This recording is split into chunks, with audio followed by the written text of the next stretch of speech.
तेजस्वी यादव प्रधानमंत्री के सिवान रैली के पहले और बाद में काफी तीखा कैंपेन कर रहे थे। मीडिया वालों से उन्होंने कह दिया कि जब आते हैं बिहार का पॉकेट काट कर जाते हैं।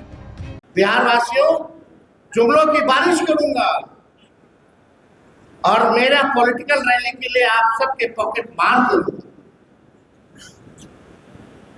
यही ना कर रहे प्रधानमंत्री, और क्या कर रहे? बिहार के लोगों का पॉकेट ना मार रहे प्रधानमंत्री, और तो कुछ कर नहीं रहे। हम लोगों को पॉकेट मार प्रधानमंत्री और अचेत मुख्यमंत्री नहीं चाहिए। बीजेपी ने इस तरह अपने तर्कश से बुझा हुआ तीर निकाला। देश, दुनिया और बिहार की जनता ने कल एक जाहिल नेता की बात सुनी। अभी तक हम लोग सोचते थे कि पढ़ा लिखा नहीं है। जिस तरह से जाहिल के तरह तेजस्वी यादव ने कल बात किया है, ये साबित कर दिया कि इन लोगों का संस्कार और संस्कृति क्या है। मैंने भी एक बार कहा था कि गाली हम भी जानते हैं, हमने भी सुना है, लेकिन हम अपने संस्कार के तहत वो भाषा का उपयोग नहीं कर सकते हैं। तो कल जो है विपक्ष ने अपने विक्षिप्त मानसिकता का परिचय दिया है और पूरा बिहार और देश तेजस्वी यादव ऐसे नेता पर हंस रहा है, मजाक उड़ा रहा है कि क्या राजनीति में इतना घटिया किस्म का इंसान भी राजनीति कर सकता है क्या। तेजस्वी की विशेषता का जवाब देने के लिए गार्डनर रोड पर भारतीय जनता पार्टी ने पोस्टर लगाए। इस पर लिखा था कि मेरा बाप चारा चोर है। राजधानी की हवा में सनसनी घोलने के लिए बहुत कम मेहनत का तरीका राजनीतिक दल के लोग निकाल लेते हैं। जंगल राज के यूनिवर्सिटी में जन्म लेने वाले, पढ़ने वाले विकारों से मुक्त नहीं हो सकते। उनको योगा की जरूरत है। योगा ही विकार से मुक्त कर सकता है। प्रधानमंत्री जैसे महामानव के प्रति इस तरह का विचार और इस तरह के शब्दों का प्रयोग वही लोग कर सकता है जो मानसिक रूप से स्वस्थ नहीं है। इस रोड पर सभी मुख्य पार्टियों के दफ्तर हैं।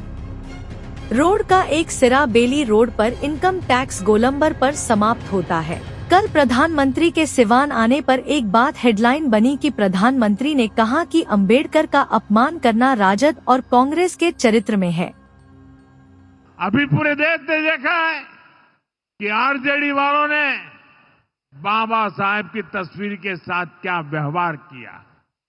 मैं देख रहा था बिहार में पोस्टर लगे हैं कि बाबा साहब के अपमान पर माफी मांगो, लेकिन मैं जानता हूं ये लोग कभी माफी नहीं मांगेंगे।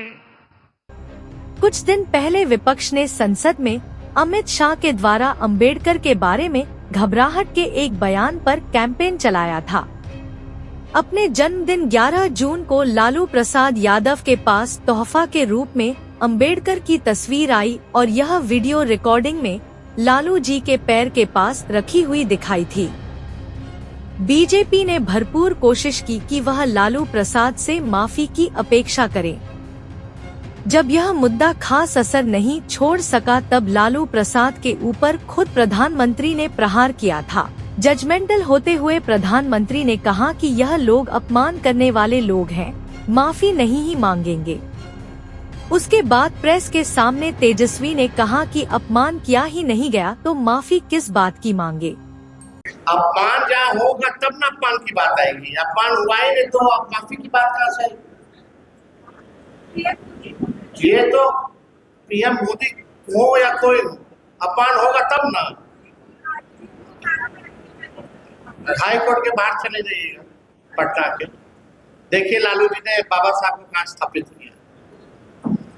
इनके कथनी या करने से थोड़ी, ये लोग संविधान विरोधी, आरक्षण विरोधी, नौकरी चोर, आरक्षण खोर पार्टी।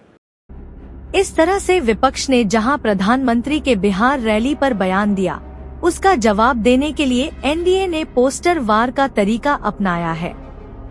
साथ ही आरजेडी ने भी पोस्टर कैंपेन चलाकर एनडीए का मतलब नेशनल दामाद आयोग लिखकर प्रचारित किया, जिसमें जीतन मांझी के साथ उनके दामाद और चिराग के साथ उनके बहनोई की तस्वीर साथ में थी। इस बारे में कह सकते हैं कि लड़ते हैं सत्ता पक्ष और विपक्ष के लोग और मात खाती है बिहार की जनता। देखते रहिए विमर्श न्यूज। धन्यवाद।